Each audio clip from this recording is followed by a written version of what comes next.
Do I make you Randy? Yeah. Oh my.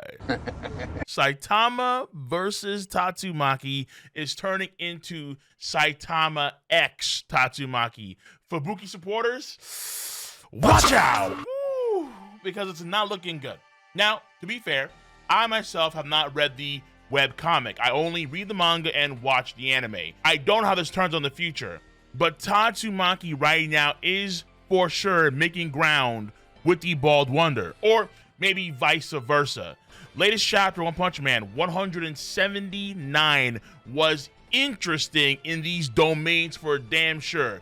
You could argue that Tatsumaki, in a way, in the last chapter, pushed the rival pairing, because in that previous chapter, 178, she was going to, quote, test Saitama to see if he was worth, quote, hanging around, end quote, with her little sister Fubuki. So you can argue at that point in time, Tatsumaki was pushing Saitama X Fubuki in a roundabout way. But after that tight hug in the last chapter, and then the end of this chapter, when then she says, there's no way I can entrust Fubuki to someone like you.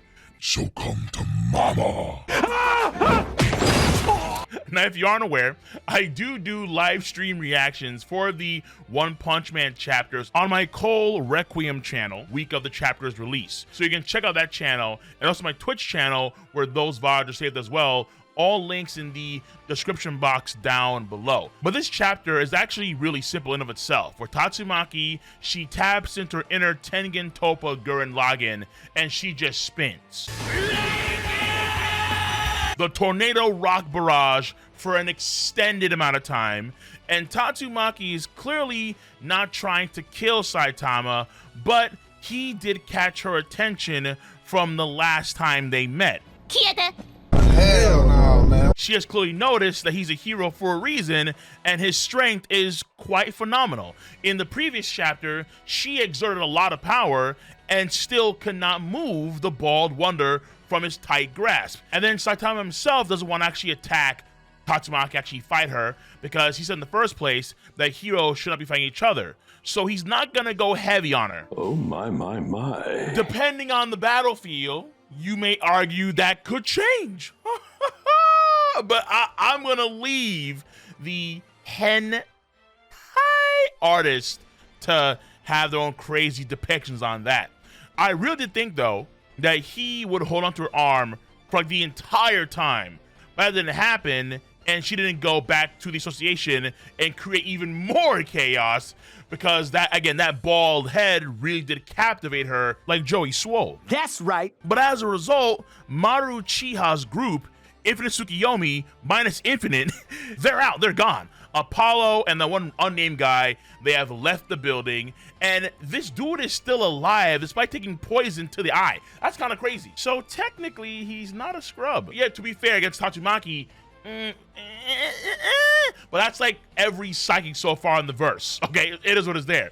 But he's not bad at all.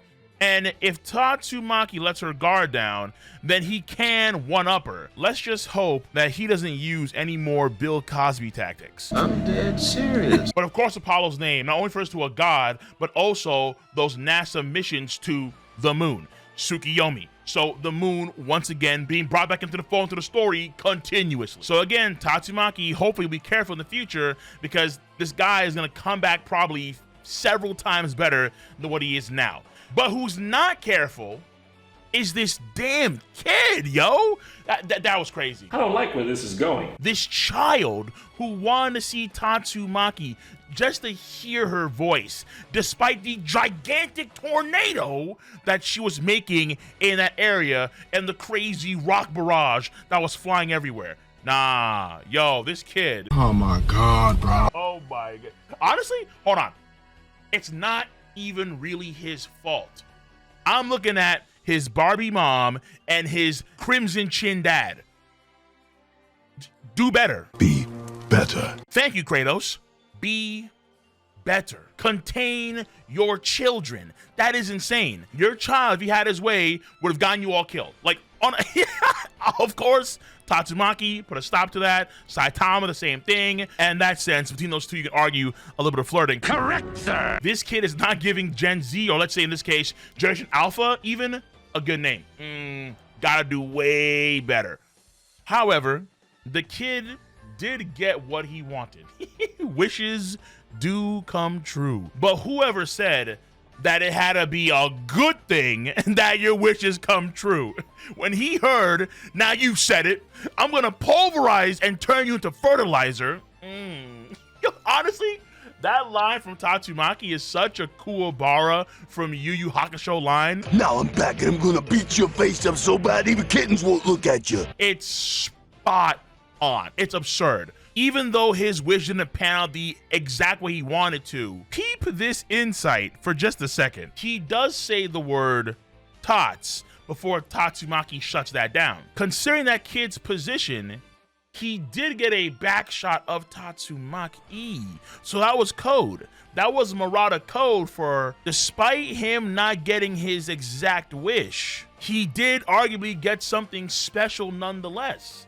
Because those Tatsumaki back shots, we know, yo, It's a bit special. peak fiction on a regular basis. And in this chapter, just like in the last chapter and the chapter for that chapter, peak fiction shots are all about. Murata keeps his neuron activated 24 hours a day, and you have to appreciate that. Just hope that season 3 in the anime can actually properly depict the power of Murata's neurons. But also, we see Tatsumaki calling Saitama a pervert in this chapter, saying things like, "Are you into me too?" or something. Listen, man, a little bit of flirting can go a long way. And Tatsumaki and Saitama are arguably at the beginning stages of their soon-to-be blossoming relationship, as so many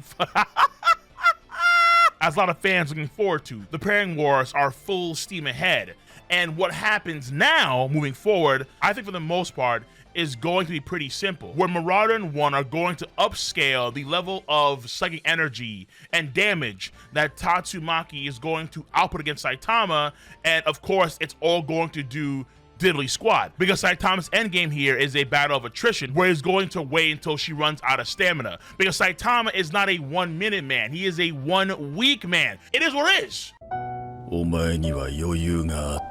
Get your Gatorade ready, get your protein bars ready, because it's going to be a long, drawn out battle. But Tatsumaki, again, is no scrub.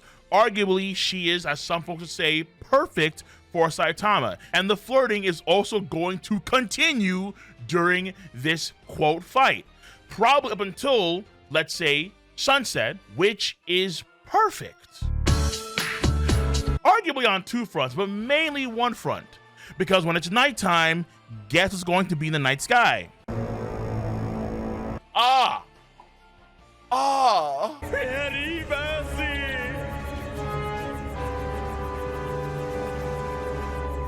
You know that this dude, God, sometimes has this Herbert from Family Guy energy. Yeah!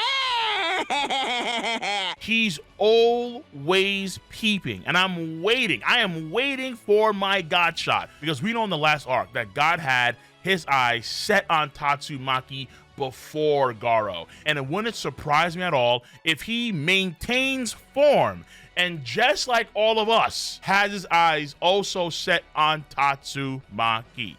So hit your boy up with a like, a subscription, and click on that bell to join the notification squad if you enjoyed this video. I'm gonna catch you good folks on the flip side.